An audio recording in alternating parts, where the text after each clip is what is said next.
What if Tenten fell in love with Naruto before anyone else? Chapter 1. There she stood watching as her husband's casket was lowered into the earth. He was a hero, he was a lover, and now all of that was taken from him far too soon. Tenten loved him with all her heart and soul. Naruto hadn't started off well. Hell, he wasn't even on her radar of potential boyfriend material. When he was younger he was loud, crude, obnoxious, and if the villagers were to be believed, a nuisance.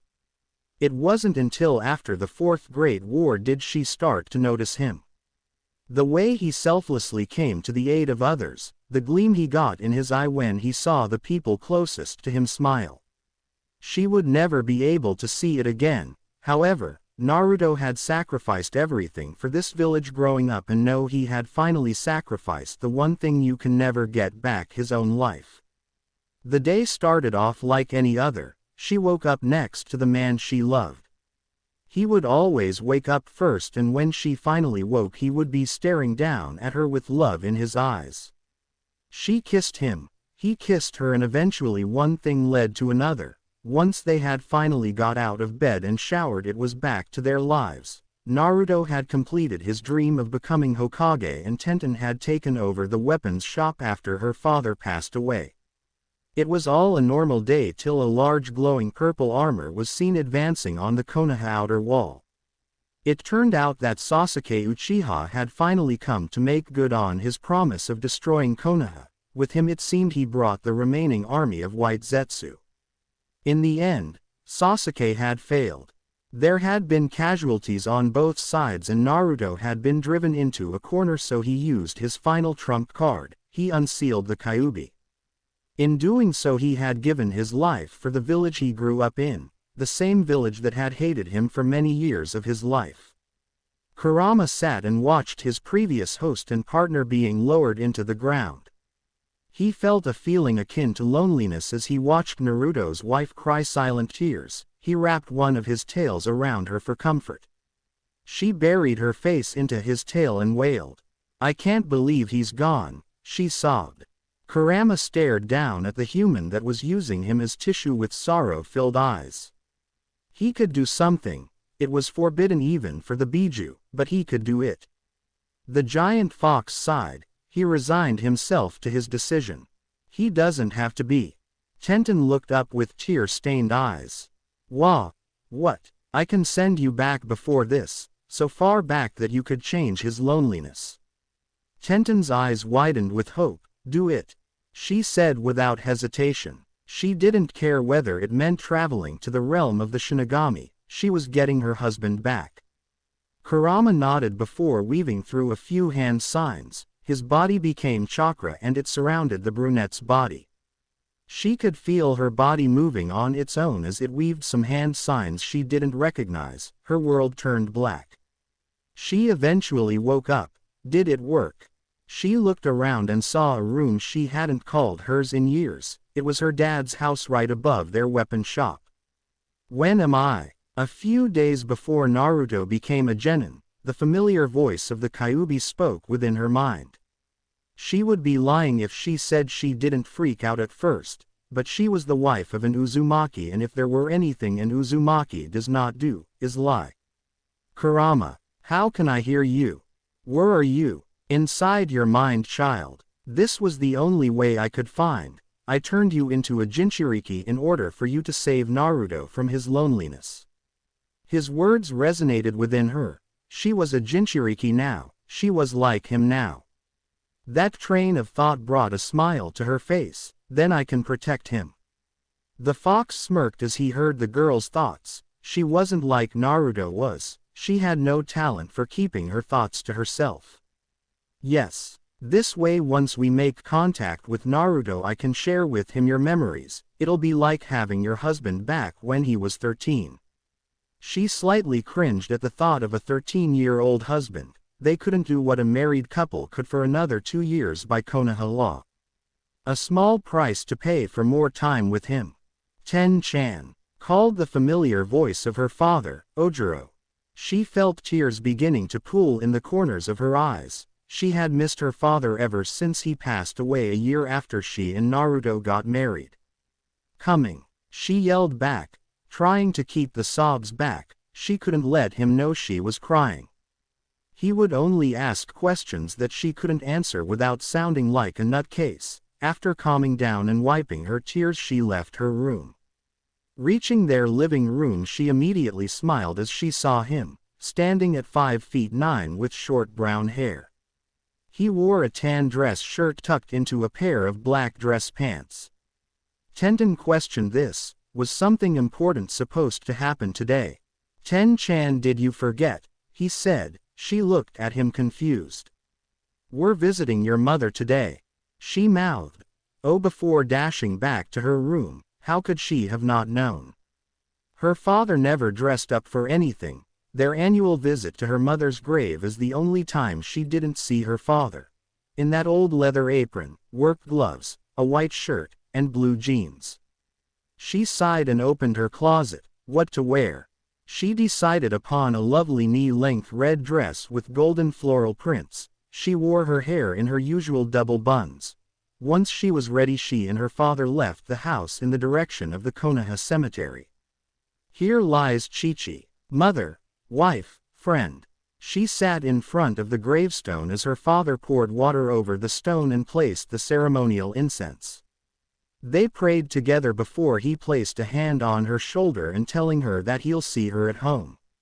Tenten was incredibly grateful for this time. She was close with her mother ever since she was born.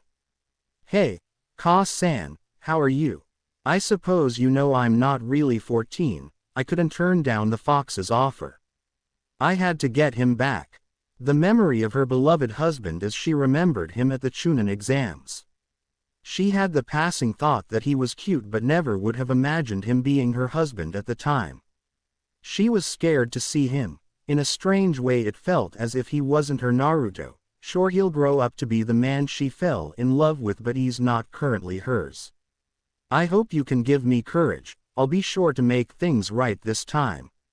She offered a silent, I love you, before turning and walking off. She smiled at the thought of seeing him again. She couldn't wait. I've got my second chance and I'll make everything right. One of Tenten's biggest regrets as a wife was never becoming a mother. They had talked about it and it seemed as if they were ready, but it never happened. Either she had missions that kept her away from home for weeks if not months at a time, or Naruto had Hokage duties that required his full attention. Not this time. This time she would have a much longer life with him. Naruto walked calmly through the streets of Konoha. It was a quiet and calm day. He hadn't pulled a prank all day and no one's tried anything with him. Plus there was his genin exam tomorrow. He couldn't wait, he was so excited. He was walking with his hands resting on the back of his head and his eyes pointed upward, so it was no surprise when he knocked into someone. He fell to the ground and his eyes went wide when he saw the person he had run into. She was stunning in her red dress. Her skin was light and creamy and those flower patterns on her dress were spectacular. She wore her brown hair up in twin buns at the back of her head. She stared at him and he stared at her in return. Oh Kami, it's him. Wah, what do I do? What do I say? Calm down girl, Kyubi commanded. Tenten nodded before she noticed a hand held out to her. She followed the arm back to its source and found it connected to the man of her dreams. She took his hand and Naruto pulled her to her feet. Her hands are so soft. Naruto thought. The blush on his cheeks deepened as he pulled her too hard and she fell forward. Her body made contact with his. She blushed and felt her heart hasten. Calm down Tenten. It's just your husband. Who doesn't know he's my husband? Sorry. He stuttered out while rubbing at the back of his neck. I guess I don't know my own strength. It's fine. No harm done. A moment of awkward silence passed between them. My name's Tenten, she said. Even if she couldn't tell him she was his wife yet, there was no way he wasn't going to know her name before the end of this interaction. Nice to meet you Tenten-chan, Naruto greeted. The chan suffix didn't go unnoticed by Tenten. My name's Naruto Uzumaki. Hello Naruto-kun. Sorry for running into you. And no, I am sorry. I wasn't paying attention to where I was going. I suppose I was too busy thinking about my genin exam tomorrow. She arched an eyebrow. That gives her a time frame of how far back she was. She remembered right Naruto's control. Genin exam, so you're going to be a ninja. Not just any ninja. I'm going to be Hokage one day, Naruto exclaimed. Tenten smiled at this. He definitely will become Hokage. He was inducted after they dated for 3 years. She blushed as she remembered his inauguration. It was a special day for them both. Not only did he finally achieve his dream after so many years, but he had to go and do something crazy. He proposed during his own inauguration. Well then, you must be really something, huh? I will be. I just have to get through the exam. This time, he tried to be as quiet as possible when he said those last 2 words, but to no avail. Tenten heard him clearly. This time, you having trouble with something? I've been a genin for a year already, maybe I can give you some advice. Naruto looked at her suspiciously. Well, I've got everything pretty much down, and I am pretty confident when it comes to the written portion. But I am terrible with the bunshin, Naruto explained. Tenten nodded. She remembered how he used to explain how terrible he was at it. She had come to know that he would never be able to perform something as simple as regular clone jutsu. Time to change that. You said your last name was Uzumaki, right? Yeah, well then that could be your problem. Every Uzumaki is born with large chakra reserves which make basic jutsu like the bunshin next to impossible unless you have Jonin level control, she explained silently, thanking Naruto for explaining to her. It's kinda like overfilling a water balloon. But I am an orphan. I am sure they just gave me that name. She cursed. She had forgotten he was an orphan. He certainly never acted like one. Not necessarily. A lot of times orphanages won't even bother giving you the last name. Like my teammate Rock Lee. What kinda idiot adult would name a kid Rock? Naruto looked unsure. Tenten wanted to assure him that yes, he was an Uzumaki, but she couldn't just come out with it and say, "Hey, Naruto-kun, my real name's Tenten Uzumaki, I am your wife from the future. I know stuff you haven't learned yet, like, you really are an Uzumaki and your mother was named Kushina Uzumaki. You worry too much. I think I worry just the right amount for a wife whose husband is 13 and has no idea who you are." Kyuubi rolled his eyes. Just make prolonged physical contact and I'll take care of the rest. She blushed at the thought of physical contact. If they were older it would have another meaning, but for them at their current age, what was she supposed to do? Hold his hand? She and Naruto walked until they found themselves at Training Ground 7. She had fond memories here.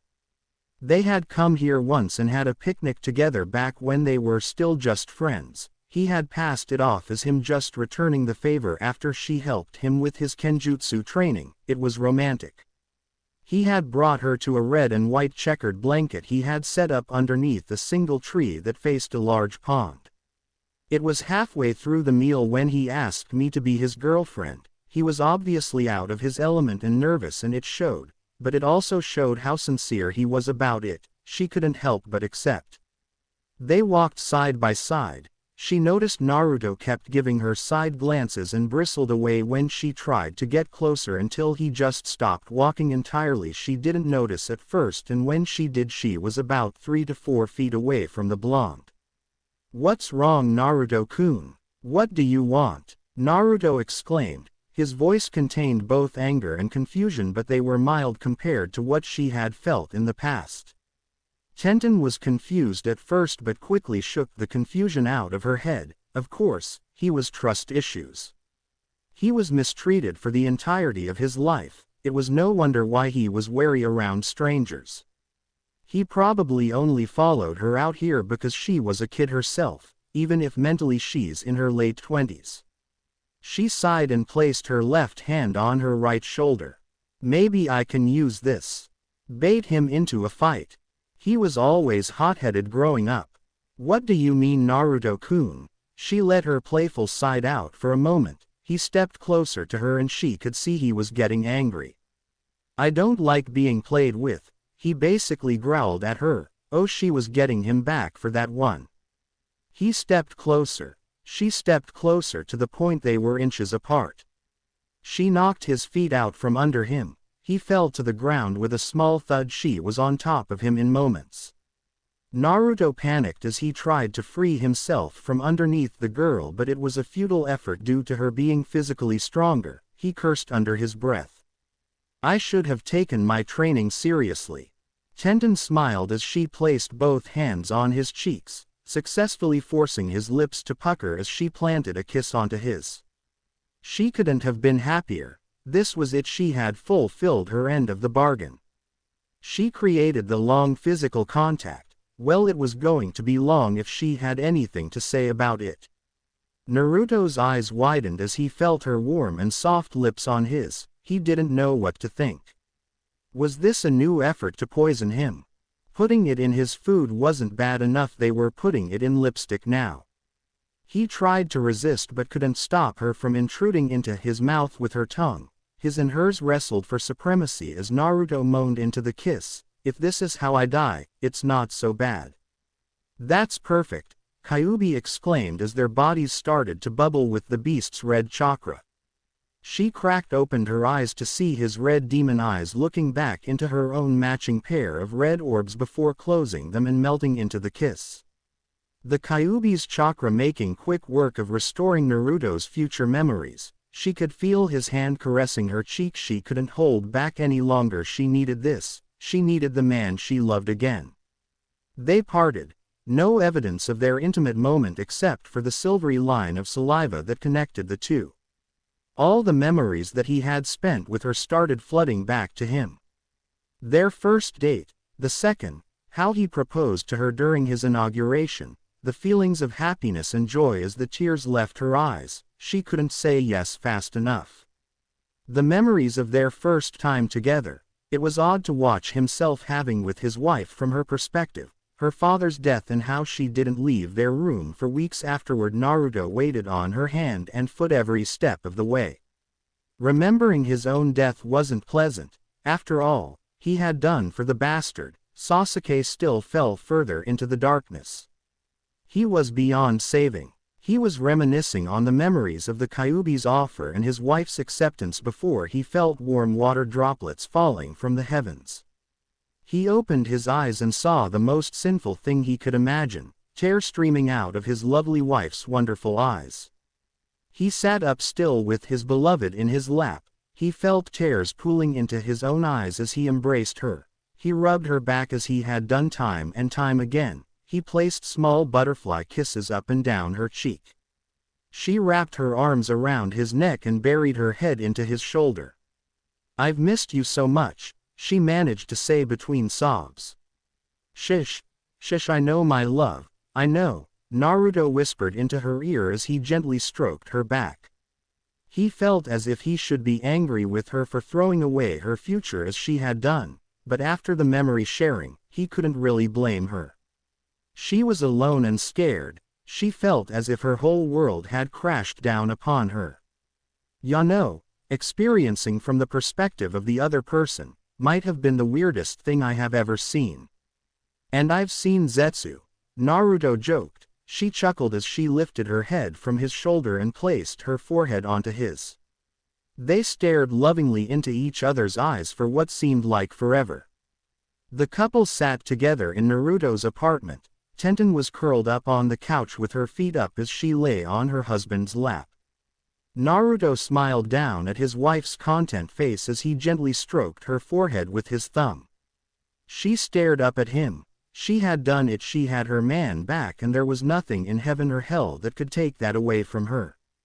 "Ten-chan, I should get you home before your Two-san starts to worry," Naruto said while rubbing her cheek with his thumb. Sure, he wanted her to stay. They were technically married, or at least as far as they were concerned, but to the outside world they were not, and a young maiden shouldn't be staying over her, now boyfriend, future husband's house. "Can't I stay the night?" she whined before adopting a sultry smirk.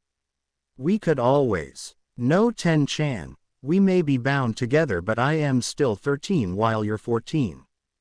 Besides, if I accidentally got you pregnant at such a young age, your father would kill me." Tenten pouted. "You're right, I am not looking forward to losing my virginity again," she said as she sat up. Naruto kissed her passionately before getting up from the couch and walking to the door. "Says you, how many guys can say they claimed the virginity of the same girl twice?" he joked as he walked out the door. She rolled her eyes before following close behind. "Besides, I have a big day tomorrow and need my rest. Speaking of the Genin exam, what are you going to do tomorrow?" "What do you mean?" Tenten rolled her eyes as she smiled. "You know what I mean. Are you going to show them just what Naruto Uzumaki can do?" Naruto pondered this for a moment while adopting a thinking pose. It was a good question. Along with her memories of their relationship, he received memories from Kurama about the life he lived without her. He had the knowledge to perform all the jutsu he had used in the future. He could intentionally fail and let the timeline play out just as it's meant to, or he could ace the test. "The first time I failed and Mizuki Tem used that chance to get me to steal the Forbidden Scroll. No need putting myself in harm's way," he said after having decided to pass. Though he wouldn't go too far, no need raising suspicion. The test was simple enough. First a henge, then a kawarimi, and finally a bunshin. He could perform the henge and kawarimi in his sleep, and he had become so proficient with the kage bunshin to the point he didn't even need to make a hand sign in order to mold his chakra. "It won't be too hard to pass. I might even get Rookie of the Year," he shrugged as they walked up to the front steps of her house. "I have very little doubt in that," she said as she walked onto the front step. She turned around and stared at her beloved. She wanted to scream when she saw his orange jumpsuit. It had taken her months of constant work to get him to wear something a little more traditional for a ninja and ditch the full-body jumpsuit. "Promise me you'll get some new clothes." "Ah," he whines. "But Ten-chan, orange is my favorite color." "Well, you don't have to wear a full-body orange jumpsuit," she exclaimed. It wasn't a yell, but it wasn't an indoor voice neither. "Fine, thank you." He grabbed her hands in his own and smiled as she blushed. "I love you, Ten-chan." "I love you too, Naru-kun," she said before leaning in and giving him a chaste kiss before turning and moving back inside. It was such a long day, so much had happened, she was exhausted. But it seems she couldn't just go to sleep, because as she turned the corner to head up the stairs she came face to face with her father, who wore a large smile that threatened to split his head in two. Naruto sat at his table as he ate a breakfast that consisted of a ham omelet. He had a big day today, which means he needed all the energy he could get. He wore a plain black shirt with the Uzumaki swirl in the center of his upper back and a pair of cargo shorts. Once finished with his meal, he deposited his dishes into his sink before slipping on his ninja sandals and walking out the door.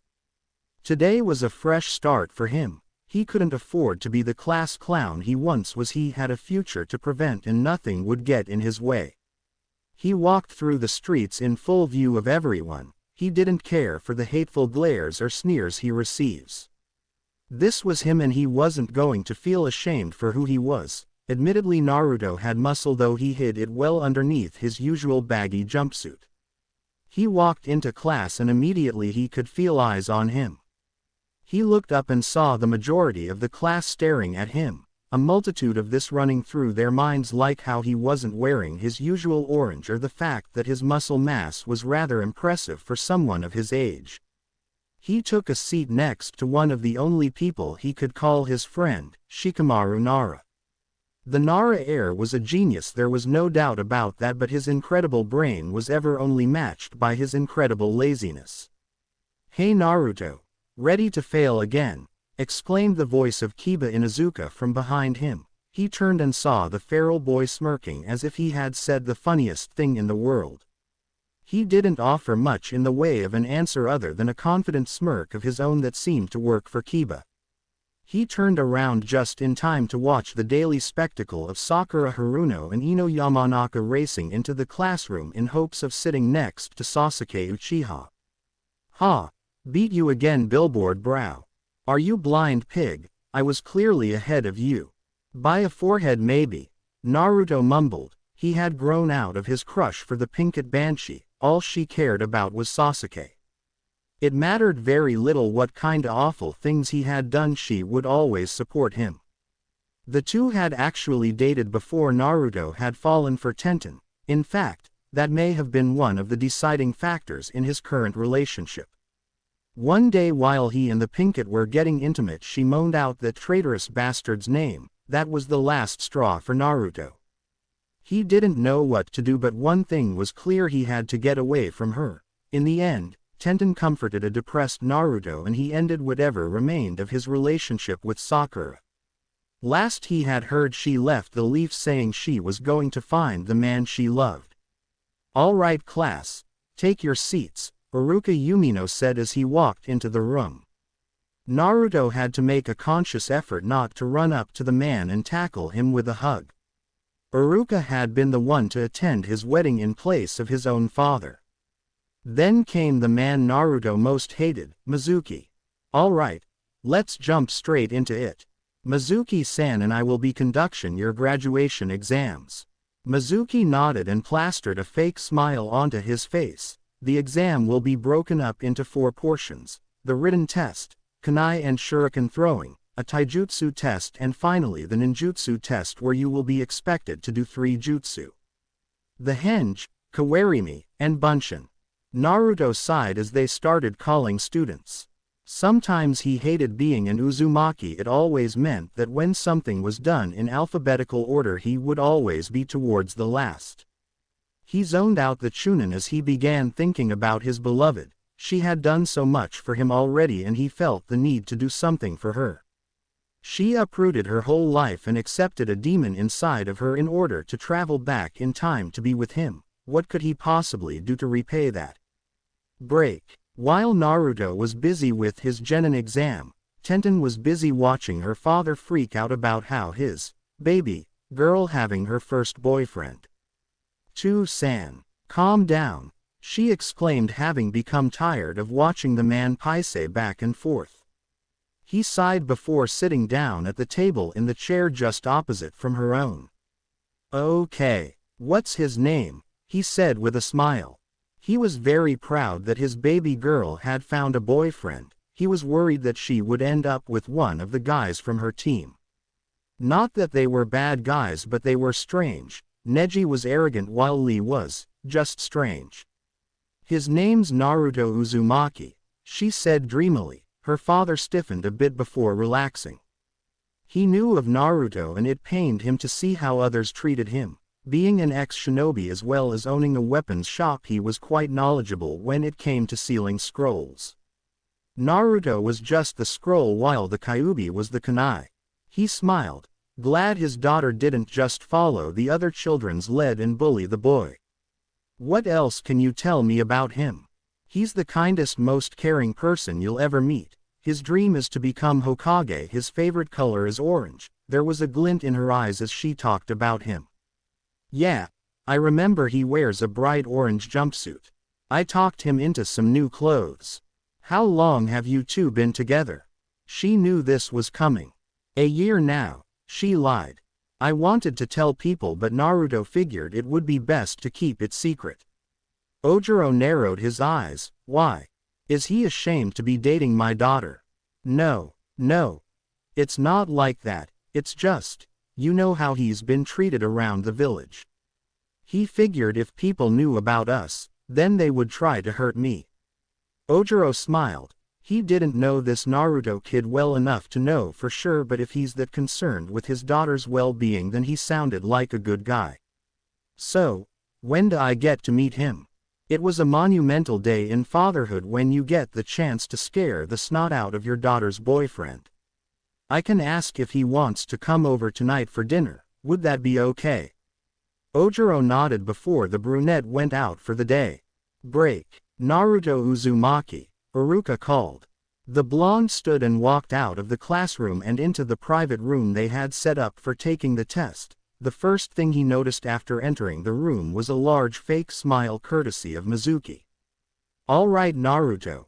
This is your last exam for the day. We'll be asking you to perform the 3 jutsu we teach here. The Henge, Kawarimi and the Bunshin. Any questions? Mizuki. Smile seemed to taunt Naruto. Does it have to be the standard Bunshin? No. If you know another Bunshin jutsu then you may perform that, Iruka confirmed. Mizuki inwardly sneered, as if this demon knows another Bunshin. Iruka sat down in a chair beside Mizuki behind a desk. Alright, first up is the Henge. Naruto nodded. Henge, he exclaimed as he was enveloped in smoke. Once it dispersed, Iruka and Mizuki stared dumbly at a perfect copy of the 4th Hokage, Minato Namikaze. Very good, Naruto. Now, dodge, Iruka said as Mizuki threw a kunai at the blonde.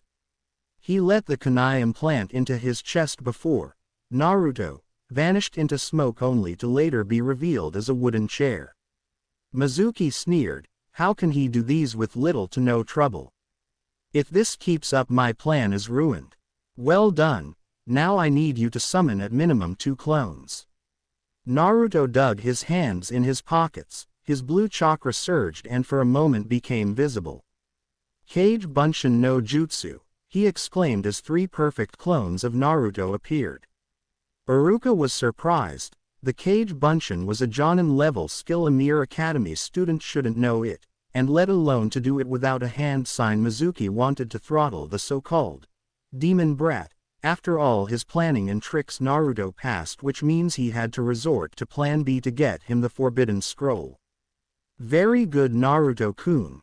Come get your headband and you may go for the rest of the day, Iruka said proudly as he watched his brother walk up and grab a headband before turning and walking away.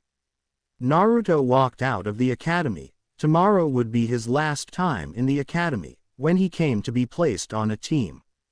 If everything went as history depicts, he should be placed on a team with Sasuke, Sakura, and Kakashi. He was not looking forward to that. Kakashi clearly showed favoritism to the Uchiha, whether it be because of some sort of debt he feels he owes Obito or the civilian council pressuring him to do it, he didn't know. Sasuke was arrogant and despite being privately trained by Kakashi still betrayed the leaf for the snake Sanin. Sakura was the worst part. She would hit him over the head all because Sasuke showed no interest in her.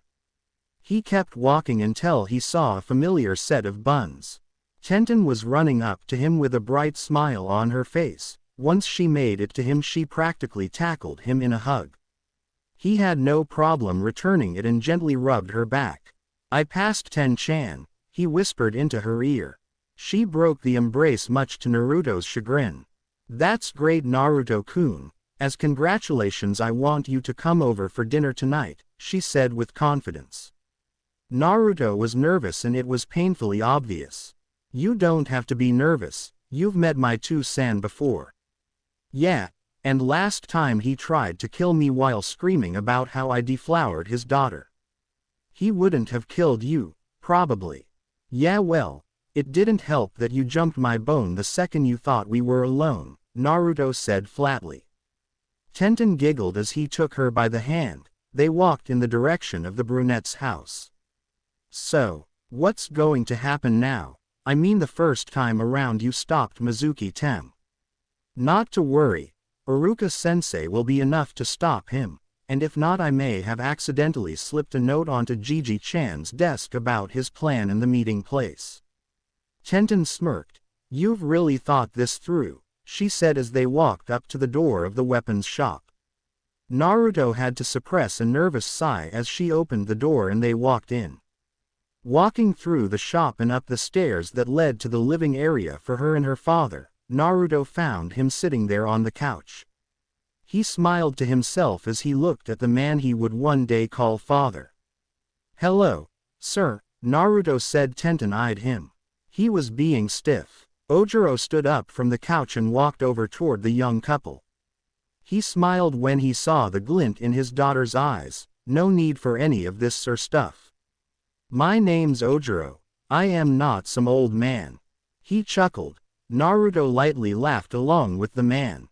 Tenten was glad that the blonde's nervousness was beginning to pass. Truthfully, her father was nothing but a big teddy bear. So Naruto-san, tell me about yourself.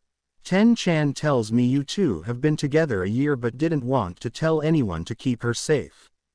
Naruto glanced at Tenten, who shrugged before he turned back to Ojiro. Yeah, I didn't think people would like me having a girlfriend, Naruto said, completely submitting to her story. Tenten beamed being called his girlfriend again, but couldn't help the annoyance that also filled her heart at not being called his wife.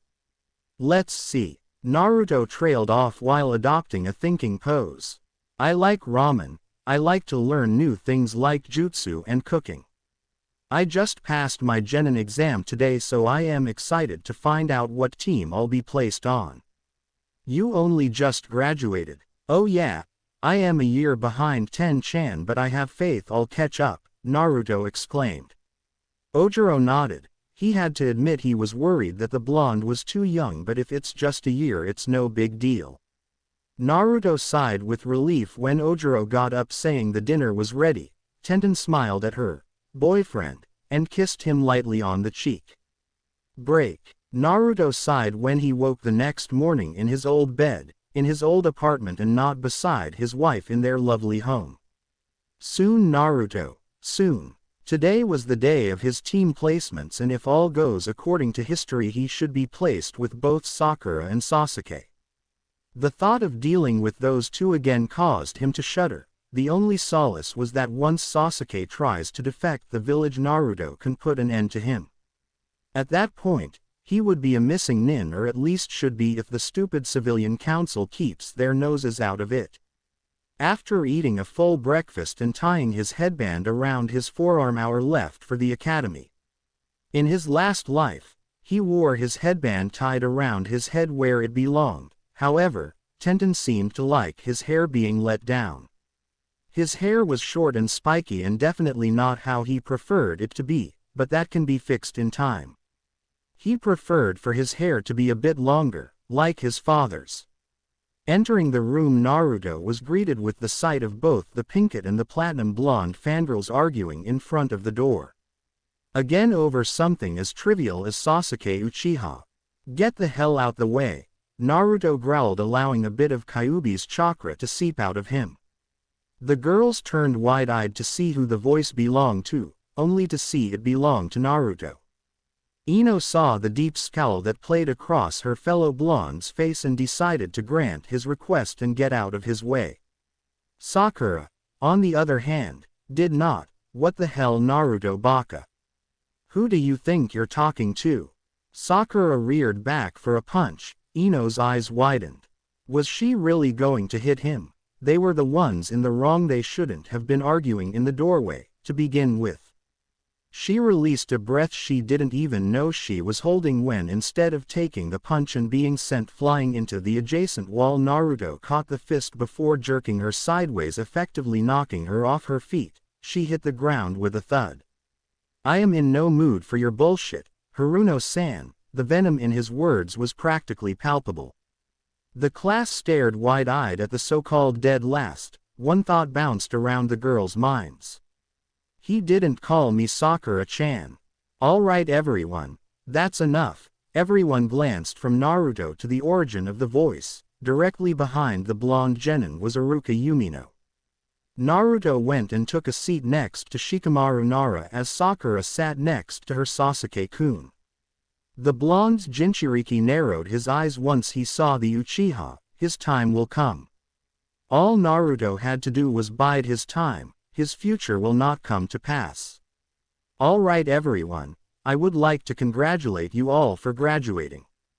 From this day onward you are shinobi of Konohagakure. Be sure to represent the village well. Now on to team placements. Team 1, Naruto couldn't care enough to listen. All he needed was to be placed on a team with Sasuke. Considering the bastard was Rookie of the Year, it shouldn't be too hard to be placed with him. After all, Naruto was supposed to be the dead last. Team 7 will be Naruto Uzumaki, Sakura Haruno. A loud groan could be heard from both Naruto and Sakura. And Sasuke Uchiha. Sakura triumphantly raised both fists into the air while yelling something about true love. Naruto sighed. He hated that history was repeating itself. Your Jonin-sensei will be Kakashi Hatake. Iruka read through the other two teams that made up the Rookie Nine. They mattered very little in the grand scheme of things. Sure, they each played a role in his life, but neither of them played a role in creating the future Naruto was determined to prevent. Waiting for their sensei was just as boring as the young Uzumaki remembered 2 hours, 2 whole hours of Sakura trying to get Sasuke's attention. Luckily Naruto decided it best to sit at the far side of the room, away from the two. The door slid open and a head entered the room. The silver-haired Jonin Kakashi Hatake stood looking at his new team. Sasuke was currently glaring at Kakashi for being late and wasting the Uchiha's valuable time, while Sakura was screaming about how he was late and how unprofessional it was. Surprisingly to him, the one not saying for doing anything was Konoha's resident hyperactive knucklehead ninja Naruto Uzumaki. Kakashi stared at the blonde. He's starting to look like his father. You're late. My first opinion. I don't much like you, Kakashi said flatly as he rubbed the back of his neck. Meet me on the roof, he said before disappearing into smoke. Sakura sighed before turning towards Sasuke. Let's go Sasuke-kun. HN. Sakura turned to Naruto to find where he was sitting was no vacant. Where did he go? When Kakashi reappeared on the roof of the academy, started hearing footsteps. It couldn't be his team, could it? He leaned over the edge and was surprised to see the blonde-haired loudmouth of his team walking up the wall of the building. So I see you already know wall walking. Naruto climbed over the side of the wall and sat down on one of the steps. Yeah, Gigi-chan gave me some scrolls to help me with basics, which wasn't completely a lie. The Forbidden Scroll had much information in it, but the Hokage didn't necessarily give it to him. Kakashi nodded in understanding before the other two finally made their way to the roof. Dobi, how did you get up here? The window. All right, you three, Kakashi said, interrupting Sasuke as he was about to say more. Let's start with introductions. Ya know to learn about each other. How about you go first, sensei? Just to show us how it goes, Sakura said meekly. Well, all right. My name's Kakashi Hatake. I don't particularly like much or dislike things. My hobbies are too old for you three, and my dream is I don't have one. See easy. You first, Pinky. My name is Sakura Haruno. My likes are looks at Sasuke and giggles. My hobbies are glances at Sasuke. As for my dream, still looking at Sasuke. And I hate Ino Pig and Naruto Baka. Kakashi's sweat dropped. Great, a fangirl. You next, Mr. Whiskers. Naruto glared at Kakashi for the Mr. Whiskers remark. My name is Naruto Uzumaki. My likes are Ojiro 2-san, Ten-chan, training and learning new things. My dislikes are people that hate a person without even knowing the person. I also dislike fangirls, arrogant people, and people who don't take things seriously. My hobbies are spending time with Ten-chan and training, and my dream is to become Hokage. Sakura and Sasuke arched their collective eyebrows when Naruto mentioned Ojiro and Tenten. Kakashi almost looked surprised. Tenten? Isn't she on Guy's team? How does he know her? You next, Broody. My name is Sasuke Uchiha. I don't particularly like anything and I dislike a lot of things. My dream isn't a dream but more like an ambition because I will make it a reality. I will kill a certain someone. The blonde and silver-headed ninja sweat dropped. Sasuke-kun's so cool, Sakura thought to herself as she stared longingly at her crush. Naruto felt sick. He hates how consumed the boy was with hate. All right. You're all different. I want you three to meet me at Training Ground 7 at 6 a.m. sharp, Kakashi said before turning around. Oh, and you might not want to eat anything for breakfast. Tomorrow will be your real genin exam. Wait, sensei, what do you mean? We already passed the genin exam. Oh, that was only to weed out the weak. Tomorrow your real test starts. It has a 66% fail rate, so get some rest, Kakashi said before disappearing in a puff of smoke. So, Sasuke-kun, here it comes, Naruto thought. He looked at her through narrowed eyes, trying to give her some sort of hint, but alas, it had no effect.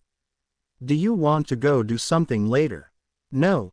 Sasuke shot her down without a moment's hesitation. Even Naruto felt bad for the Pinkett. Sakura's demeanor changed and she became quiet. Sasuke left towards the Uchiha compound. Naruto sighed, having decided to try and help her. Perhaps this will do it. Perhaps if Sasuke had someone left in the village he wouldn't betray them. Look, Sakura-san, Naruto begrudgingly said. Sakura turned towards the boy, angry at first. She figures he would try and ask her out like he always did after Sasuke turned her down. However, her anger subsided when she realized that he didn't call her Sakura-chan. Sasuke-tem will never date you as you are. He prefers strong women. You may not want to hear this, but you don't really take your training seriously. What do you suggest I do? I love him, but when I train too hard I pass out. Naruto turned to the Pinkett and placed a hand on her shoulder. I suggest you stop dieting. The reason you pass out during training is that you burning calorie that you don't have. So if I stop dieting, Sasuke will look at me, Sakura asked with pleading eyes. I am not saying that, I am saying it will help. Sakura nodded. She would consider his words. Say, Naruto-san. The blonde in question turned and looked at her. Why are you helping me? I thought you liked me. Simple, Sakura-san. I moved on. I found the love of my life and I couldn't be happier. He smiled before turning around and disappearing into a swirl of leaves. Sakura stared dumbfounded at the spot of leaves where Naruto had just been. The advice about Sasuke was sound. It would even save her life on C rank and above missions, but what was this about him finding his true love? She felt a small pang in her heart. She had always thought Naruto would pine after her affections, but now, to hear he moved on didn't quite sit right with her. Naruto arrived late to his team meeting the next day, or at least late as far as his teammates were concerned. He was still early as far as their sensei was concerned. He wasn't even there, and if the blonde remembered right, wouldn't be for another 15 minutes. Sakura looked annoyed by the tardiness of her sensei. Once Naruto arrived he got an earful. You're late. Yeah, Naruto answered in an almost bored tone. You'll learn, Kakashi sensei's late a lot. Sakura sighed in defeat. Sasuke grunted in annoyance. Well, I am glad to see you all made it. The trio turned and saw Kakashi standing behind Naruto. The blonde seethed inwardly. It wasn't that he hated the Jonin, but he didn't particularly like how he acted, especially toward the Uchiha. Alright, you three today will be doing your real genin exam, Kakashi started as he pulled 2 silver bells from his kunai pouch. In this test, you'll have to get one of these bells. In order to get a bell, however, you have to come at me with the intent to kill. But sensei, there are only 2 bells but 3 of us. Sakura questioned. That's right, which means the one who doesn't get a bell will be sent back to the academy. Sakura gulped while Sasuke and Naruto just looked bored. Begin, he said before the 3 genins jumped into the trees. Naruto cursed his luck. If he wanted to pass, he would either have to trick Sasuke somehow into working with him or get tied to a stump, again. Convincing Sakura wouldn't be impossible. She seemed to take his advice about dieting, but Sasuke was more likely to try and kill him. Naruto sighed as he walked up to Sakura, pissed. Sakura-san, the Pinkett in question jumped slightly before turning around. Don't sneak up on me, she hissed. What do you want? Help. Sakura was taken aback. Here was Konoha's most hyperactive knucklehead asking for help. Had she died and traveled into an alternate dimension or something? Why would you want my help? Think about it, Sakura-san, we're freshly graduates genins. We don't stand a chance against Kakashi-sensei. There's no way one of us can take on a jonin. Sakura nodded. Yeah, you have a point. That's why I've been thinking. There has to be another reason behind this. I think he wants us to work together. Sakura scowled. Naruto baka. There are only 2 bells. If we work together, Sasuke-kun will be sent back to the academy. I don't think so. If we can convince him to work with us, then there shouldn't be any penalty. But what if you're wrong? Naruto's eyebrow twitched. He sighed. If I am wrong, then I'll give you and Sasuke-tem the bells. Sakura nodded as the duo made their way in the direction Sasuke jumped off to. As they walked for what seemed like hours, Naruto's eyes narrowed. Years of training had made him pretty good at detecting genjutsu. Sure, he may not have the talent to perform them due to his insanely high chakra reserves, but he knew when he was trapped in one. He had to be when fighting an Uchiha. Despite being amongst the smartest kunoichi in their class, Sakura still hadn't noticed that they had passed the same tree 3 times. Sakura. Naruto. Sakura stopped in her tracks before turning around so fast it surprised Naruto. She hadn't given herself whiplash. The blonde sighed before turning around himself. What he saw was Sasuke laying on the ground, bloodied and covered in kunai. Help me. Sasuke managed to get out. His voice sounded pained. Sakura ran up to him while screaming his name. She bent down and sobbed into his bloodied back.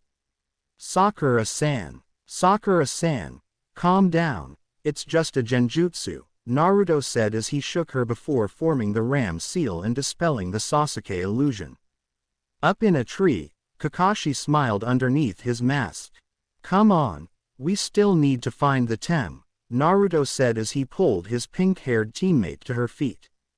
She nodded and the duo ran forward in hopes of finding the Uchiha. Sasuke-kun, Sakura exclaimed before running up to him and throwing herself onto him in a passionate hug. Sasuke looked up with irritation in his eyes. Naruto took a glimpse at what Sasuke was doing, and if he wasn't mistaken, then the Uchiha seemed to be making a rough sketch of a battle plan. Sakura, get off. Naruto winced at the Ravenette's volume and pulled Sakura off him by the back of her collar. Sasuke stood and glared at the 2 dead wheats as he called them. What the hell do you 2 want? Can't you see I am busy? We need you, Naruto stated, which got both Sakura and Sasuke's attention. We believe we figured out the real meaning behind this test. Real meaning? What are you talking about? You couldn't figure your way out of a wet paper bag. This insult angered Naruto. He could feel Kurama inside his cage wriggling around. Look, neither of us can go up against Kakashi-sensei. We're freshly graduated genin against a jonin. Our best chance against him is to work together. To Naruto's surprise, Sasuke seemed to ponder this for a moment before the familiar Uchiha arrogance took over for rational thought.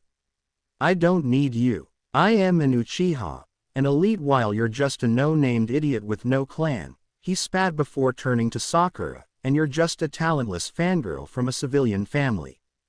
Sasuke-tem, we need. No. I am going to get those bells by myself and show you the difference between you and me, Sasuke said before turning and storming off. Naruto sighed. Why, Kami, why was it so hard for the Uchiha to understand that you can't go it alone? Even with the almighty Sharingan, he was blind. So, what about you, Sakura-san? Naruto stated. Sasuke-tem's not going to work with us, so what will you do? Sakura looked from Naruto to the direction her beloved Sasuke walked off to. She turned back to the blonde. I think you're right, Naruto-san. We can't take Kakashi-sensei alone, he's too powerful.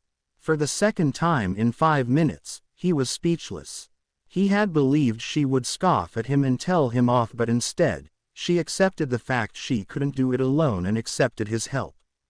Naruto smiled. Thanks for not blowing me off. I truly believe that teamwork is what's best here. Kakashi stood in the center of the clearing reading the latest issue of Ika Ika Paradise. He was just getting to the good part where the main character Imagi and his student Hubby had just finished their interrogation of the latest criminal that was brought in. Hubby had been shooting her sensei, secret lover lustful looks all chapter, and on their way from the interrogation room, she tackled Imagi with a passionate kiss before dragging him into a broom closet. It annoyed Kakashi to no end that he was interrupted when Sasuke jumped out of a bush and attacked him. The Uchiha went for a lower body jab which was easily countered before he leapt and kicked downward. His left was blocked by Kakashi's arm. Sasuke made a tisk noise punching at the Jonin's right side. Kakashi blocked it with his right hand. Though this attack was just to distract the Jonin, as Sasuke's other hand went for the bells. In the bushes, Sakura's eyes bulged as Sasuke's finger tipped the bell before he was pushed off of Kakashi. Damn, this kid's good. Sasuke turned his body in midair and started to weave through a few hand signs. Kakashi's eyes widened. Genin shouldn't be able to use fire-style jutsu, it takes way too much chakra. Fire-style. Fireball jutsu, Sasuke muttered as he blew a giant fireball from his mouth. It engulfed the area around Kakashi. Sasuke smirked as he landed. No way he got out of that. Once the fire dispersed, Sasuke's smirk disappeared when he saw the Jonin was in fact missing. Sasuke took a step forward, which proved to be a mistake as he was then pulled into the earth under him. Earth style. Headhunter jutsu, the voice of Kakashi said from behind him. Sasuke seethed with anger. How could he, an elite, be defeated by anyone?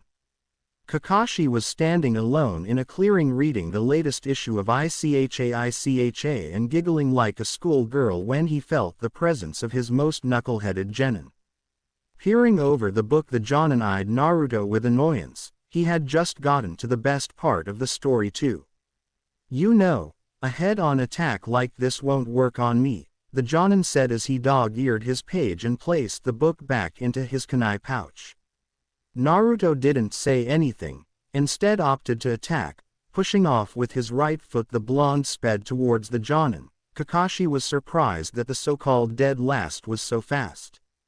Naruto went for an abdominal punch, but Kakashi sidestepped it. The blonde leapt into the air and attacked with a knee, but Kakashi blocked it with a hand. The blonde channeled some chakra into the knee and stuck to the Jonin's hand. Kakashi was impressed that the boy knew how to channel chakra so well. Is this really the dead last? Using the momentum from his attack, Naruto used his knee as a pivot and sent a roundhouse kick at the man's head, but was blocked by his other arm. Naruto smirked as he stuck to the other arm. His body fell down and his hand tipped the bells before Kakashi leapt backward. Damn, he almost had me. Naruto cursed under his breath before vanishing and reappearing in front of Kakashi. The Jonin's eyes widened in shock. How did he? That question would be better asked later when he wasn't in range of Naruto's taijutsu. The blonde sent a palm strike into Kakashi's chest. The Jonin retreated backward. The Jinchuriki smirked. Kakashi had fallen right into his trap, for he leapt right into the waiting arms of Sakura. The Pinkett reached towards the bells and beep beep. No. Kakashi turned and was surprised to see Sakura in the motion to swipe the bells. How did I not sense her? Kakashi eyed the duo suspiciously. Something clearly wasn't right with Naruto. Every document in the boy's file said he was a loud-mouthed brat who couldn't even perform a simple clone jutsu. But this Naruto is different. He seemed calm, relaxed and calculated. Sure, his file said the boy tended to hide behind his emotions, but this is too much. Once Sasuke had joined them, Kakashi sighed. Looks like you three fail. Pity. But sensei, Sakura exclaimed, but was interrupted when Kakashi held up a hand. But since Naruto and Sakura seemed to have gotten it, I'll give you a second chance. What do you mean they get it? How could the Banshee and the dead last get anything? Sasuke said. The arrogance in his voice was almost palpable. Sakura visible shrunk as he crushes insulted her. Well, Sasuke, I'll tell you, Kakashi stated. You see, the true purpose of this test was teamwork. something Naruto understood. You see, as a team you will be expected to work together, because if you don't have teamwork on a mission, you're going to die. Sasuke scoffed while Sakura silently thanked Naruto for bringing up the concept of teamwork. The blonde, on the other hand, was silently cursing himself for getting carried away and using the Hiraishin. He wasn't supposed to know that jutsu until after the war. It was even worse since him being Minato's son was not common knowledge yet. Kakashi eyed the blonde with suspicion, not only because he did not act as the reports said but because of the jutsu he used. The Jonin decided it would be better to get the boy alone and have a meeting with the Hokage. A few moments passed and the blonde and Pinkett were not happy. "Why are we being tied to a pole?" Naruto mused. Sakura nodded in agreement. Kakashi merely ignored them and walked over towards a black stone. "Do you all see this? This is a memorial stone for ninja who died in battle. Heroes, the lot of them. On this stone are the names of more than one of my friends, one of them my best friend," Kakashi said while staring down at the name. Naruto looked over towards the man, his eyes filled with sadness. He used to say that a ninja that abandons a mission is scum, but a ninja who abandons their comrades are worse than scum. "You ask why you're being tied up. Well, it's because you asked Sasuke for help, but after one failure you gave up. So Sasuke and I will be eating these 2 lunches in front of you as punishment." Sakura groaned as she saw the Avenger start to dig into the bento. Naruto had an everlasting confused expression on his face. "This didn't happen before, Sasuke," Kakashi said, which got the Uchiha's attention. "I have important business to attend to, so you can have my bento, but do not feed them." He pointed to Sakura and Naruto before vanishing in a swirl of leaves. Sasuke shrugged and continued to eat. If Kakashi didn't want to eat, that's fine by him. It only means when the second chance rolls around that he'll be more unprepared. Sasuke lowered his chopsticks as he heard the stomach of Sakura growl. He glanced between her and the second bento. If he let his teammates go hungry and eat the second box, then he would have double the energy when they have their second chance. But then on the other hand, if he didn't share the second box, his teammates would only slow him down. Not to mention that Kakashi had just finished talking about how the test was about teamwork. The Uchiha swallowed the rice in his mouth before moving on to the second box. He opened it and sighed, knowing what he was about to do could possibly keep him from passing if he would be wrong. "Here," Sasuke said. "If you 2 don't eat, you'll only slow me down." Sakura had stars in her eyes as she believed that this gesture was Sasuke finally falling for her. Naruto's sweat dropped as he heard what the Ravenet said. "Sure, he's doing this for himself, but it would greatly benefit the team." "Sasuke." The 3 paused and looked back. Kakashi stood there with what could only be described as a one-eye scowl. "What do I tell you? Not to feed them. And why are you feeding them?" Sasuke scowled and stood up. "You said that we are a team. If I didn't feed them, they would only be a hindrance."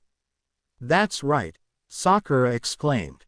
"We are one." Naruto chuckled lightly as he smirked smugly at their sensei. "You are one, huh?" The 3 nodded. "Well then, I only have one thing to say to that. You pass." If she wasn't tied to a post, Sakura would have crumpled to the ground. If the look on her face was any indication, Sasuke breathed a sigh of relief he didn't even know he was holding. "Meet back here tomorrow morning at 8, Kakashi stated as he went to untie Sakura. Naruto eyed the Jonin. "You 2 are free to go." "Naruto, a word if you please." Sasuke rolled his eyes and walked into the direction of the Uchiha compound. Sakura shot a worried glance toward the blonde but walked off after receiving a nod from Naruto. He eyed the man as he went to untie him. He cursed himself for exposing himself as he had. "You wanna tell me how you could use the Hiraishin?" Naruto sighed and placed a hand on the back of his neck. "Yup, got carried away." "Sure, but can we go to the Hokage Tower?" "I don't want to explain this twice," Naruto said, expertly avoiding the topic. He needed time to come up with something, anything that could be believable. The two walked through the streets of Konoha together. Naruto ignored the looks he received from everyone, but Kakashi seemed to snarl at the civilians. With a heavy sigh, Hiruzen Sarutobi, the third Hokage, stamped the last of his paperwork for the day. It was hard enough keeping Naruto safe and keeping the council off his back long enough for him to graduate, but adding the bane of every Kage's existence to the mix was just torture. Why did Kami hate him? Just when he thought he was done with the nightmare, his successor Minato Namikaze up and dies. Which left the position open, which if left unfixed then the other nations would see it as a sign of weakness and attack them. Which left them with two options, one being Hiruzen to retake the position and two being that Danzo, Hiruzen's friend and rival, take the position. There was no way that was going to happen.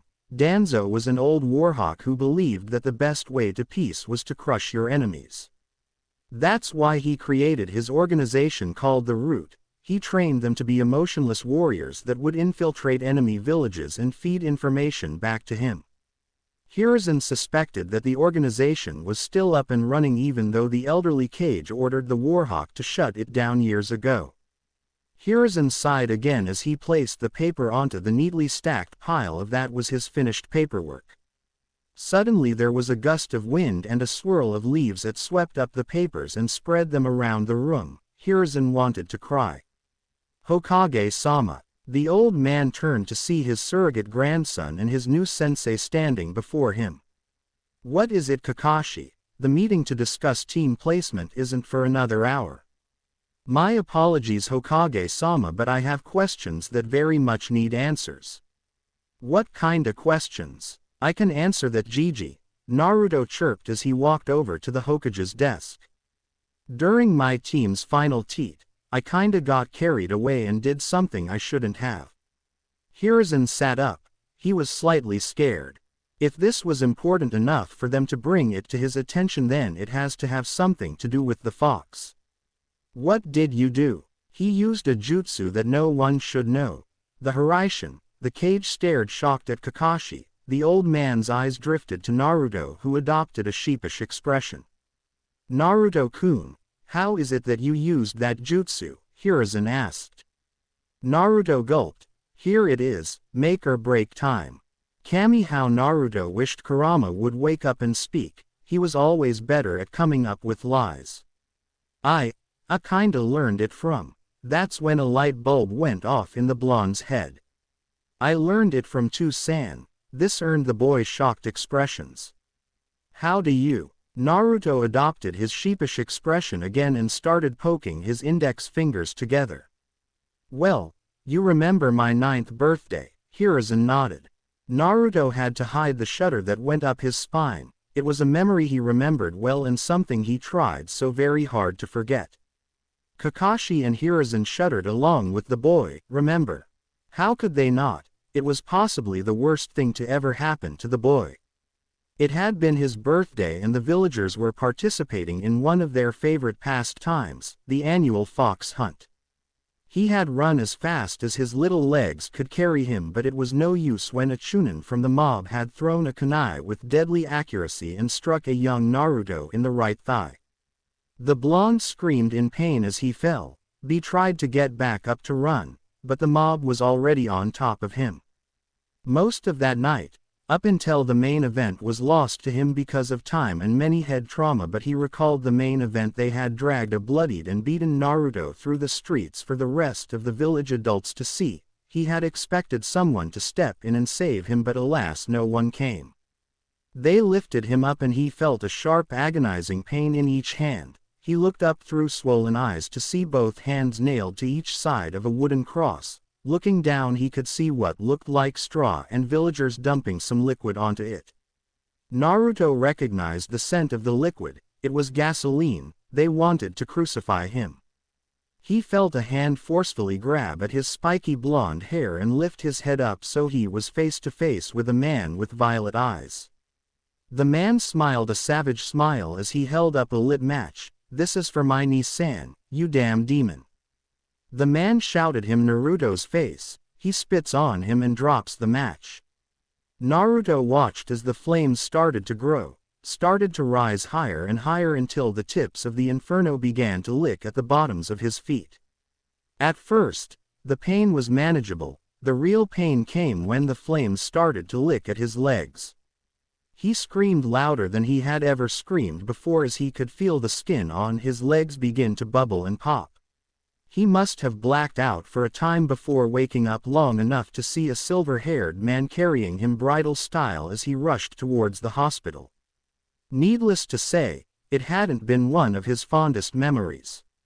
While I was unconscious, I kinda woke up in my mindscape. This earned an arched eyebrow from both the Jonin and Hokage. It's like a world crafted by my imagination. Anyway, I woke up in what seemed like a sewer, and in front of me was the fox's cage. He talked with me, and when I learned the real reason for him attacking the village, I went to write the paper seal of the cage. Kakashi seemed shocked that the young blonde seemed so willing to sacrifice his own life to free the demon. He was about to say something before Hiruzen spoke first. What possessed you to try and free the beast that destroyed the village and killed your parents? Naruto adopted a thinking pose. Well, I hated this village. This seemed to shock the Hokage and Jonin. Hiruzen leaned back into his chair, and after hearing Kurama's story, I learned he was just as much a victim as I was. Who's Kurama? Kakashi asked with a raised eyebrow. Naruto made an face. That's the Kyuubi's real name. He's actually a lot nicer than you would think. Hiruzen sighed. Well, what did Kurama say to you? He said that he never meant to attack the village, Naruto exclaimed, gaining skeptical looks from both adults. He was ripped out of Ka-san after I was born. Neither he or Tu-san knows who it was, but it was an Uchiha who wore a mask. He used his Sharingan to control him. After hearing that, I went to undo the seal. After all, it wasn't fair that he was sealed away for something that wasn't even his fault. That's when Tu-san appeared to me. Apparently he sealed what was left of his chakra into the seal as a fail-safe. Hiruzen smirked and nodded. It was definitely something Minato would do. He always seemed to think of everything. Very well, I accept this answer, the aged Hokage said. What other things have Minato-kun taught you? Other than the Hiraishin, he taught me the Rasengan, Naruto demonstrated by holding out a hand and allowing his chakra to flow out of his palm and form the familiar spiraling orb. Naruto trudged through the streets of Konoha. He was mentally exhausted from having to come up with so many lies on the spot. How did Tenten do it? Mentally he was exhausted. Kurama was better at lying than he was. If only he could contact the fox, but something was keeping him from entering his mindscape. Walking up to his apartment door, he noticed the door was unlocked, thankfully undamaged, but it certainly was not unlocked when he left this morning. Cautiously the blonde pulled out a kunai and slowly opened the door. The first thing he noticed was the lack of clutter on his floor. Sure, he cleaned up the mess when he gained his future knowledge, but he hadn't made it spotless. Now it was practically spotless. Moving through the apartment, the smell of something sweet caught his senses. Turning the corner into the kitchen, he struck a fighting pose before seeing Tenten standing in his kitchen with a tray of freshly baked brownies. Where were you when I actually needed a knife? Ten-chan, what are you doing here? Naruto stated. Tenten held back a chuckle. He was too cute when he was confused. What? Can I not welcome my loving husband home after a long day of training? She stated while placing both hands on her hip and them to the left. It's not like that. I was wondering how you got in. Remember, you told me where you keep your spare key. Naruto arched an eyebrow. The location of his spare house key was a secret that many didn't know about. Right on the front of his apartment door he had carved a small nook underneath the plaque that said his room number, 435. It was not bigger than a key. He had told Tenten when they started dating where he kept the spare. Naruto sighed before collapsing onto the sofa. It smells like lavender. Ten-chan, did you clean all this by yourself? The girl rubbed the back of her head. Kinda, I used a clone to help me. I've seen you do it more than enough times. Naruto chuckled from his place on the sofa. Tenten walked over and sat next to her husband. So why did you come over anyway, Ten-chan? Can't have been to clean my home. She giggled lightly and leaned against his shoulder. Well, I figured that we could live together again, as a married couple should. What about Ojiro-san? To this, she just shook her head. San was upset at first, but after promising to visit every day he allowed it, under one condition: no grandchildren yet. Naruto could feel his face grow pale. He chuckled. The man was exactly the same as he was when he was older, well, except for appearance. He always did try to keep the two from having kids. For what reason Naruto will never know. When asked, Ojiro always answered, "A grandfather's an old man, I don't feel old." Ojiro would be Ojiro no matter what time period they were in. Tenten was many things: smart, beautiful, fierce when needed, and kind when the situation called for it, but above all, she was a wife, and she took her role as a wife seriously, some would say more serious than anything. But who could blame her for being a supportive wife? She was after all married to the most wonderful man in all the elemental nations, or at least he was when it came to her. Sure, Naruto had his faults, but everyone does, like how he would leave the toilet seat up when they lived together in the house they would one day own, or how he always put others first even if it hurt him in some way. She lay in the bed she and her husband had shared the night previous, and much to her chagrin nothing untoward happened. Sure, they cuddled, but that wasn't the only thing she wanted. She was his wife. In the future they hadn't been lucky enough to have a child before everything went to hell, but now they could change that. But he was against them starting their family so early. Yeah, she understood why, but it made her slightly angry. She rolled under the covers to look at the man she had just slept next to, only to frown with worry. Naruto didn't look like he was sleeping well. In fact, it looked as if he was having some nightmare. She snuggled closer to him, buried her face into his exposed chest. She understood why he was having a nightmare all too well. She had her fair share since she got back. Having to watch the love of her life die over and over again was terrifying. She could only imagine how much more petrifying it was for him, considering he was the one who died. Naruto-kun, she said as she squeezed in tight enough to rousing the boy from his slumber, to which he was thankful. He looked down at her through drowsy eyes as she snuggled into him. He smiled and placed a kiss on top of her head. She looked up at him and smiled. "It's okay, Haim. Just a dream," he whispered as he placed an arm around her supportively. As she placed a hand on his chest, she smiled as she felt the telltale sensation of his pectorals. Naruto's body was beginning to resemble his future self a bit with each day that passed, thanks to the extra training he's been putting himself through to get his body in top physical condition. "So what's the plan for today?" Naruto hummed for a moment as he thought on his plans for the day. "More D-rank missions. I am starting to remember why I hated those." Tenten chuckled at her husband's misfortune. She and her team have long since stopped having to do the chores the villagers felt they were too good to do themselves. "All right, love. Time to get up," Naruto said as he shifted his weight to get out of bed, though Tenten wasn't having this as she channeled chakra into the lower half of her body that was still sitting in bed to cling to it. She wanted to spend as much time with him as possible this morning and wasn't about to let him go. He was a wonderful source of heat. "Come on, Haim. I have missions in 3 hours." "I don't care." Naruto sighed and moved to lay back down. Tenten smiled because this was another argument she won. He smiled down at her and started to run his hand through her long brown hair that was uncontained by her hair bands. She loved the feeling of having him play with her hair. Naruto frowned slightly as he remembered their purpose for being in this time. While it was nice to spend these mornings together, it still didn't stop him from worrying. "I don't know what to do, Ten-chan." This got her attention as she lifted her head from his chest. She looked at him with confusion. "This whole mess with the Uchiha, I don't know what to do." Tenten rolled her eyes, had swung herself out of bed. "Well, that ruined the mood," she muttered. "What do you mean?" She narrowed her eyes at the man before her. Naruto-kun, can't we just have a nice morning together without worrying about the mission? She pouted. Was it too much to ask that she come first to him? Yeah, the mission to stop Sasuke from leaving was important, but it wasn't the most important thing, or at least it wasn't in her mind. It boggled Naruto's mind that she could say that. He would love nothing more than to spend a quiet morning with her and do things a husband and wife should, but they didn't have that luxury of time to waste time with the mundane. He sighed.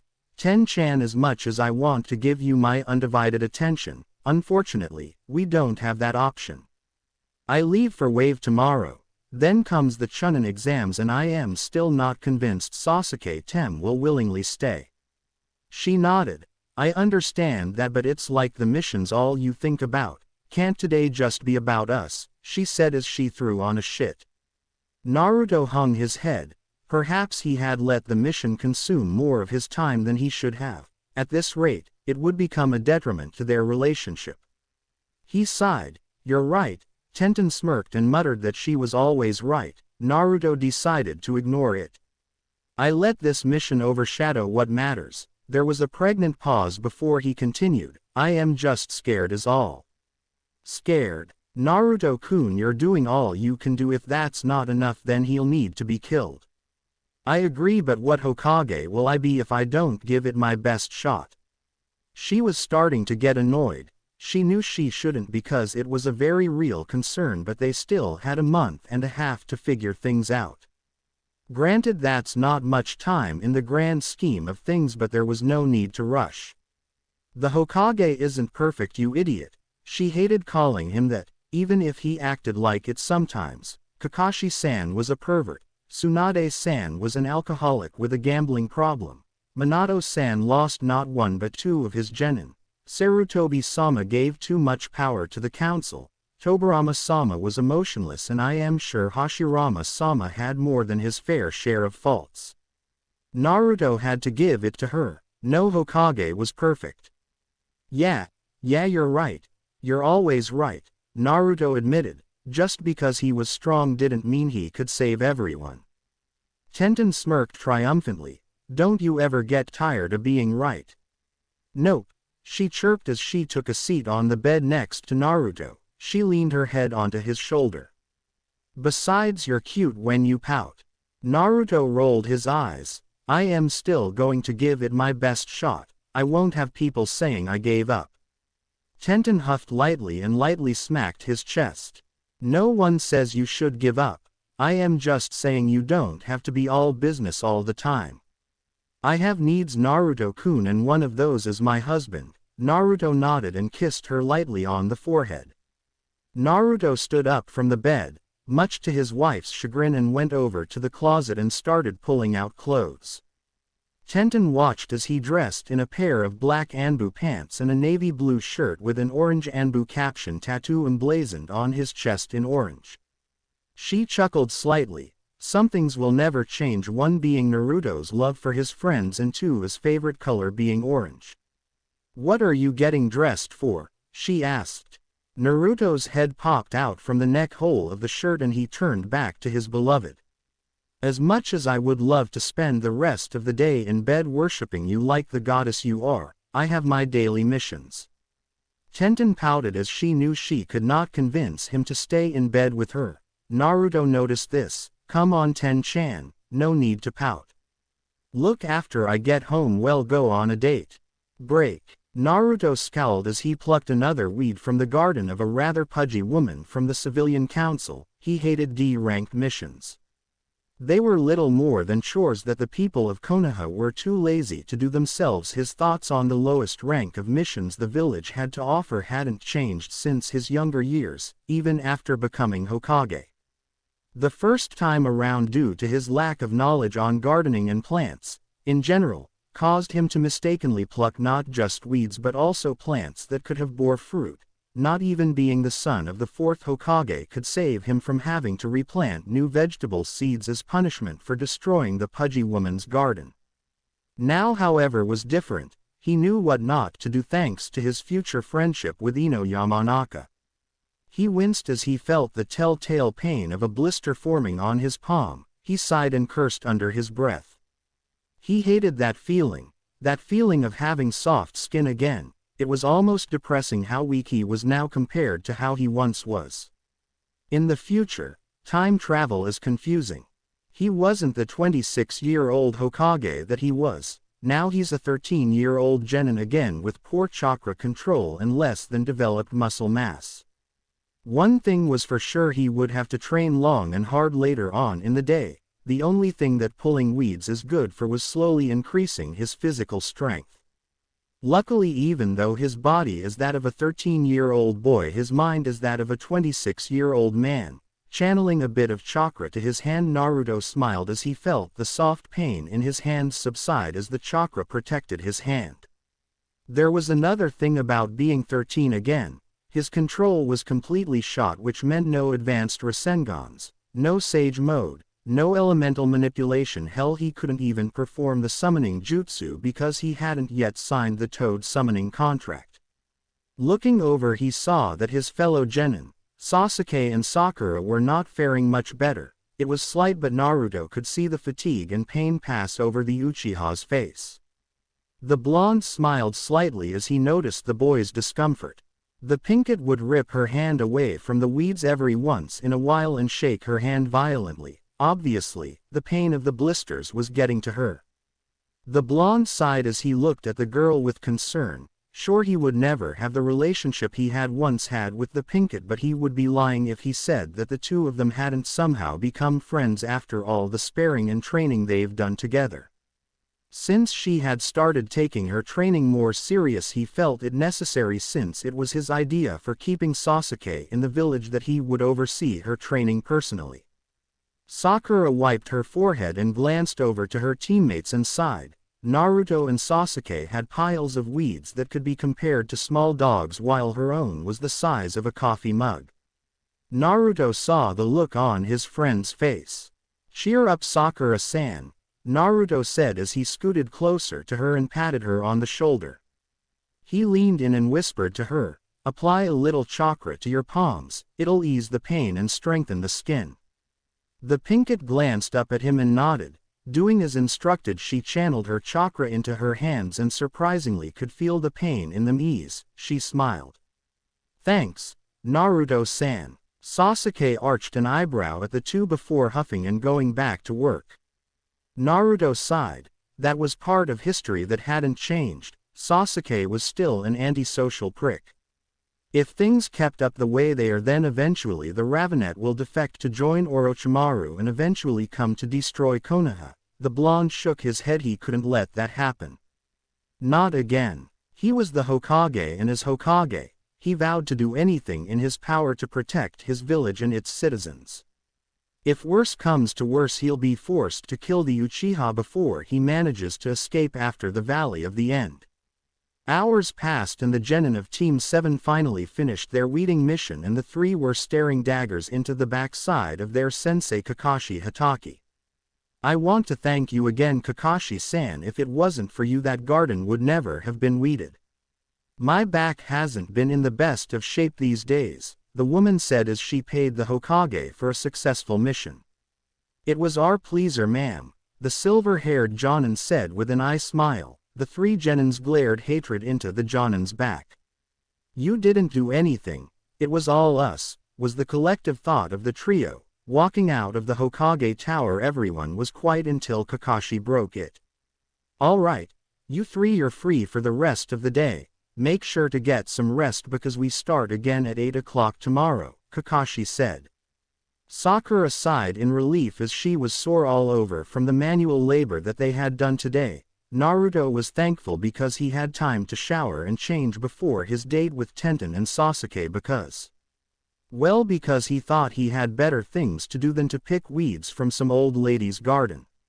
Sakura glanced at her companion and smiled softly as she thought of the blonde as somewhat of a friend, even though their history would suggest differently. She looked away with eyes filled with sadness as she thought of all the times she had hit or yelled at the young boy beside her. "Naruto-san." The young Jinchuriki glanced toward the pinkett. "Yes, Sakura-san." He arched an eyebrow as he saw the girl seemed to fidget nervously in place. Since they had started training together, Sakura had changed her appearance somewhat. She had kept her hair as long as it had always been, but now where a one-piece dress was, now a two-piece top and skirt outfit with fishnet shirt underneath and a black belt holding up her skirt. I am sorry. This caught Naruto by surprise. To his knowledge, she hadn't done anything to offend him in any way. Sakura saw the confusion on his face. I am sorry for always yelling at you and hitting you. Naruto made an face before turning back to Sakura. Despite their future problems, he had started to care for the younger version of the girl. Well, thanks. He rubbed the back of his head. Do you want to? I don't know, train or something. Naruto-kun, how do you still have so much energy? I am exhausted. Naruto's mind stopped as he heard her refer to him as kun. He smiled slightly. Perhaps a friendship with the Pinkett wouldn't be so bad. He dipped into his kunai pouch and pulled out a small brown pill and tossed it to Sakura. Eat that. It'll give you energy for about 5 hours. She looked skeptically back at Naruto before plopping the brown ball into her mouth and bit down on it. At first she didn't feel any different, but after 5 minutes she felt her entire body become energized. It was almost like every atom in her body became electrified and started vibrating. Needless to say, she felt great. She felt as if she could run a marathon around Konoha's outer gate. Naruto saw this and smiled. Now that you have the energy, I have a technique that I would like to teach you, he said as they started walking to their team's training ground. I can't stay long. I have a dinner date later, but I will show you how it's done. Once they arrived at training ground 7, he walked over towards a boulder that was about twice the size of himself. He turned towards Sakura and silently prayed that Tsunade wouldn't hate him if revealing the secrets of her strength. All right, Sakura-chan. The Pinkett blushed slightly as he heard him refer to her as Chan again. Watch closely, he said as he started channeling chakra into his muscles and fist. He turned toward the boulder and sent a powerful fist into it before the boulder exploded. Sakura's eyes grew to the size of saucers as she saw the once mighty boulder become nothing more than rubble at the feet of Naruto. What on earth was that? She exclaimed. That was Tsunade Senju's super strength technique. What you do is channel chakra into your muscles and your fist. You release the chakra through your fingertips and then, he demonstrated again by sending a punch to the ground. To no one's surprise, the ground splintered under his fist. Now I want you to practice this until it becomes second nature for you. Break. Naruto sighed as he opened the door to his and Tenten's apartment. He noticed the destined sound of talking. Walking through the hallway from the door to the living room, he smiled happily as he saw Tenten talking with her father, Ojiro. The man noticed his daughter's boyfriend enter the house and sent him a small smile. Tenten noticed this and turned and smiled as she saw the man of her dreams. Naruto-kun, welcome home. I didn't hear you come in. Naruto smiled as he walked over towards the table that sat the father and daughter duo. Yeah, well, I am not in the business of slamming doors, Naruto said, referring to how much the pair were talking. So Naruto-kun, how was your missions for the day? Ojiro said. Naruto sighed as he took a seat next to his wife. He then proceeded to slump down into his chair. Work. Seriously, they're just choirs that anyone could do. Tenten chuckled slightly as she placed a hand on his under the table. Maybe so, but every job brings money into the village, and living together means that we need all the money we can get. Naruto blushed a little at the sincerity in her voice. As a genin, the first time around he learned of how D-rank missions help support the economy of the village, and later in life as the Hokage he learned how vitally important those choirs were when developing your muscles as a genin. I know, but seriously, pulling weeds, walking dogs and grocery shopping. Our time could be better served training and preparing for higher ranked missions. Well, Ojiro interjected, what do you expect? We're in peace times. It's not like we're training children to fight wars, he said with a wave of his hand. Tenten and Naruto glanced at each other. If only he knew that a large-scale battle would be coming to Konoha's doorstep within the next few months. so much needed to happen before the start of the Chunin exams. While his attempts at making Sakura stronger had earned a positive reaction from the Uchiha, but he still seemed aloof, much like the first time around Kakashi had given them little to no training. "So Naruto-kun, how has your team been? Hope you're making friends," Ojiro asked. "Slowly, yeah," Naruto said as he smiled. Tenten glanced at him with an arched eyebrow. "Sasuke-san is still a bit cold, but he's lightening up. Sakura-chan and I have a steady friendship," he said with a smile. Tenten turned toward him. "Sakura-chan, wasn't that the pink-haired girl you had a crush on?" Naruto gulped silently. She gave him a smile before crossing her arms over her chest. "I don't have to be jealous, do I?" Naruto put his hands up in mock surrender. "Of course, not, Ten-chan. All I am doing is helping with her training. She never took it seriously in the academy." Ojiro chuckled at the boy's antics. Tenten gave him a curt, After an hour of talking between the trio, it had gotten late. "All right, kiddos," Ojiro said. "It's time for me to get on home," he said as he got up from the table. Naruto jumped up. "Allow me to walk you out, Ojiro-san." The elderly man nodded with a smile as Naruto escorted him to the door. As the door was swung open, the cold night air entered the warm apartment. Ojiro turned and looked at the boy. He was proud that his daughter had looked past the hate the villagers had shown the boy. "Say, Naruto-kun," he said, gaining the blonde's attention. "Let me talk to you for a moment alone." Naruto gulped audibly but stepped outside anyway. It didn't matter how many times he had talked with the man alone, it always made him nervous. "How do you feel about my daughter?" Naruto let out a breath he didn't even know he was holding. Anyone could tell you how a conversation of this sort would make them nervous. One wrong step and you could be hated by your significant other's father for the duration of the relationship. Though Naruto didn't need to worry, he loved her with all his heart. "I love her." Ojiro stared into the boy's cerulean blue orbs and failed to detect any form of falsity. He sighed and smiled. "I am glad. Are you ready for this? You've taken a big step, and you're still so young."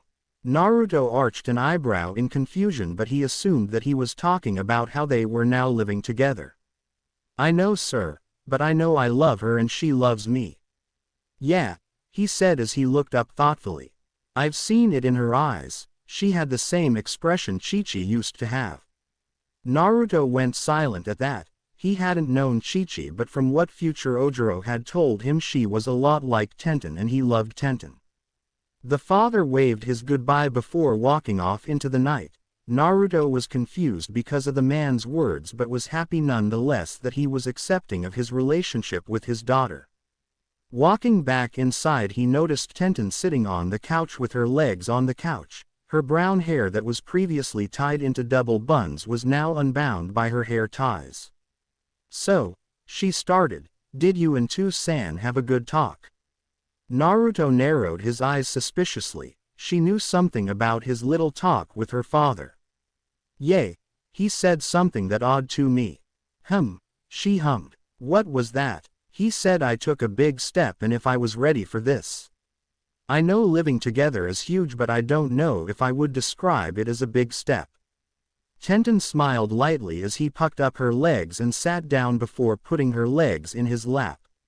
She looked over at him and felt her heart flutter. "Well, I may have told him you asked me to marry you," she said with a smile. The blonde's eyes widened in surprise. That was something he was not expecting.